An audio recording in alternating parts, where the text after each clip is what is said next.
Rose Garden, and welcome to my pre-wrap-up for autumn. I'm Avalon Roselin, indie author, and your pumpkin spice-loving ghoul for the evening. This TBR video is going to be a little different, I suppose.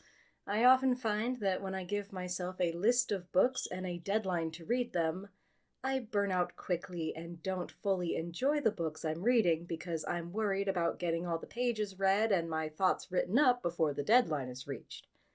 With the introduction of quick reviews and reintroduction of reading wrap-ups on this channel, some of that pressure has eased, but not all. So this video is going to be less about assigning myself a list of required reading and more giving myself options. Some of these books may make it into my fall wrap-up, maybe all of them. And I might read books that aren't on this list at all.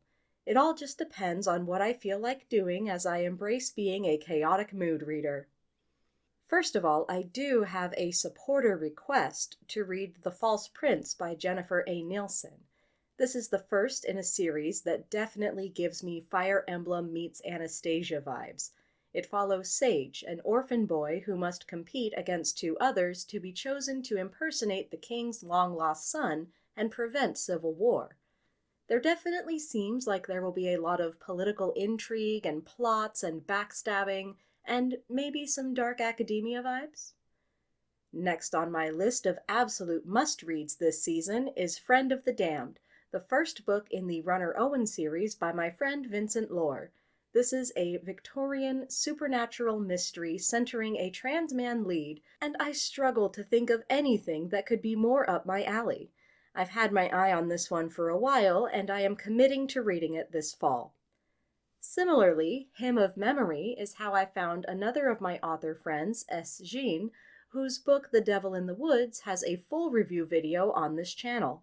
Hymn of Memory is more of a fantastical story about Morgan, a divine whose job it is to send souls of the dead to the afterlife, but in doing so loses his own memories as theirs replace his. As someone who absolutely adores The Giver, this one seems like it will be a really introspective read that will probably make me cry. We'll see. Those are the only 3 titles on this list that I am going to guarantee will be read this fall. The rest are maybes, so if you've heard of any of these and really want to see my thoughts on them, please let me know in the comments. I recently acquired Dragon Ascendant by Alana Mugden, who you may recognize as my lovely editor and the author of the Shadow War Saga. This book is set in the same universe as that series, but far in the future, or at least it uses the same dragon lore. I love dragon rider stories where the dragon characters have just as much focus as the human ones, and this is one of those stories where the dragon and rider don't get along right away, but they have to work together to solve a series of mysterious murders that are happening within their ranks. I adore Alana's writing and her world and her dragons, so I really hope to read this one this fall, but it might end up being a winter or spring read since that's usually when I read her books. We'll see. Night Books is one of my favorite new horror films for young audiences, so I was thrilled to find out that it was based on a book by J.A. White. Alex is a young boy who loves scary stories and aspires to be a horror writer, which is fortunate because he is captured by a witch who demands he tell her a new scary story every night. But he only has so many terrifying tales in his repertoire, and is running out of time to escape with fellow captive Yasmin. The movie perfectly wove kids' anthology horror series like Dead Time Stories and Are You Afraid of the Dark with fairy tale tropes, so I'm interested to see how the book is different and what made it to the screen adaptation. I picked up Signs of Survival, a memoir of the Holocaust by Renee Hartman and Joshua M. Green from a Scholastic Book Fair recently. This is a true story about a girl named Renee who is the only hearing member of her family during the Holocaust. While I wish that it were possible to have the perspective of the deaf sister Herta, the story is being recounted by Renee, and since I haven't read the book yet, it is entirely possible that Herta is no longer with us to share her side of things. Another World War II story on my TBR is 442 by Dean Hughes, which features a Japanese-American soldier entering a segregated regiment following being in an internment camp. While this is not a direct memoir of the war, it is based on the real history of the 442nd Regimental Combat Team, being one of, if not the most decorated unit in United States military history. While the character Yuki Nakahara may not have been a real person, Hughes clearly did his research on this topic, and it's a part of United States history that should be focused on more in education about World War II. Back to cozier topics, my mom gave me a copy of In the Company of Witches by Aeriel Wallace, and I have seen this book featured on some of my favorite cozy tubers reading lists as well. It seems like a pretty standard cozy mystery with witches, and I liked The Witches of Moonshine Manor well enough, so hopefully I'll like this one too. It's got a cat on the cover, so it could go either way. This is the first of the Evenfall Witches B&B mystery series, so maybe I'll keep my eye out for other entries if I like it. I know my mom is reading book 2 right now, so I'll check in with her and see how she's enjoying it. Now, that said, I am absolutely spoiled for choice when it comes to cozy mysteries to read, as I still have not made it through even half of the cozy mysteries I received from my grandparents 1 or 2 years ago.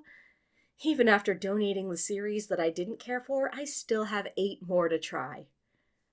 On the scarier side of things, I recently went to Half Price Books and picked up a few different books that I have been dying to read.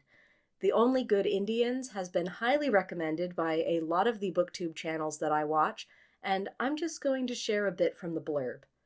A tale of revenge, cultural identity, and the cost of breaking from tradition in this latest novel from the Jordan Peele of horror literature, Stephen Graham Jones. I love Jordan Peele's movies, so anything that is comparable to his work, I'm probably going to enjoy.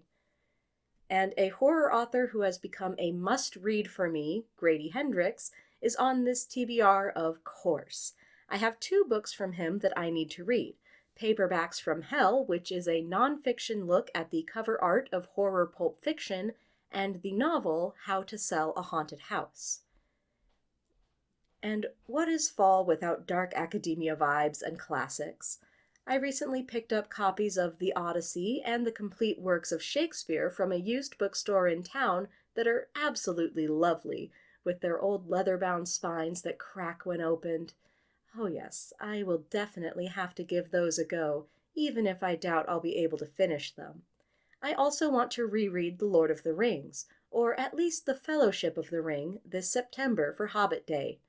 I wonder if I could get through it in a single evening, since I've read it a few times now. Maybe that will be a challenge that I try. My husband also wants me to read Pride and Prejudice by Jane Austen or Little Women by Louisa May Alcott, which I really should do. Maybe we'll read those together to cleanse our palate from the other book we'll be reading together for the Roselin Rants series. Oh, and we have collected all of Bizengast from the creator of Stagtown and Cinderella Boy, so I may make a video on that series once I've read all of it. So that is my sprawling, pick-and-choose TBR for fall. I definitely will not read all of these books, but I hope to at least read maybe 5 or 6. So if you have strong feelings about which 5 or 6 those should be, please tell me in the comments. Also, supporters can request books for me to read and review, which pushes that book to the top of my priority list and also guarantees a full video review. And if you don't have any strong feelings about my TBR, tell me what's on yours in the comments. Don't forget to leave a like on this video, subscribe for more like it, and keep growing until next time, Rose Garden.